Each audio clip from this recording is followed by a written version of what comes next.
আপনারা কি বলেন, একটু সুবিধা হয়েছে না আপনাদের জন্য?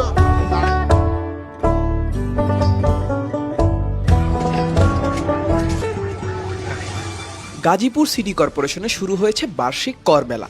সকাল 11টায় এই মেলার শুভ উদ্বোধন করেন গাজীপুর সিটি কর্পোরেশনের প্রশাসক শওকত হোসেন সরকার।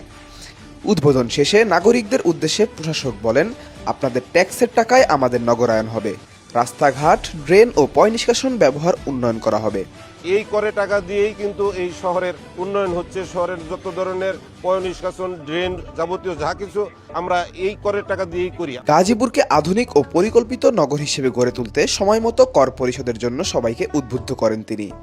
এরপর প্রশাসক চলে যান জয়দেবপুর কাঁচাবাজার পরিদর্শনে। বাজারের নিত্যপণ্যের মূল্য স্থিতিশীল রাখতে বিক্রেতাদের প্রয়োজনীয় নির্দেশনা প্রদান করেন। সিটি কর্পোরেশনের প্রধান নির্বাহী কর্মকর্তাকে সঙ্গে নিয়ে তিনি দৈনন্দিন বাজার দর যাচাই করেন এবং সাধারণ মানুষের সঙ্গে কথা বলেন। এই যে বিক্রি করতেছেন, এটা কি অন্যান্য বাজারের সাথে সামঞ্জস্য আছে? পরিদর্শনের সময় বাজারের রাস্তা দখল করে ব্যবসা পরিচালনার বিষয়টি প্রশাসকের নজরে আসে।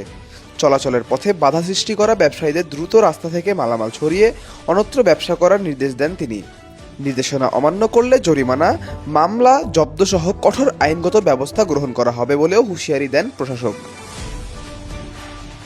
নাগরিক সেবা নিশ্চিত করতে উন্নয়ন, শৃঙ্খলা ও জনস্বার্থে কাজ চালিয়ে যাচ্ছে গাজীপুর সিটি কর্পোরেশন।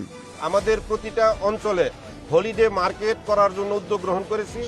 আমাদের গাজীপুরের জন্য ইতিমধ্যে আমরা হলিডে মার্কেট নির্ধারণ করেছি, সেখানে কাজ চলতেছে।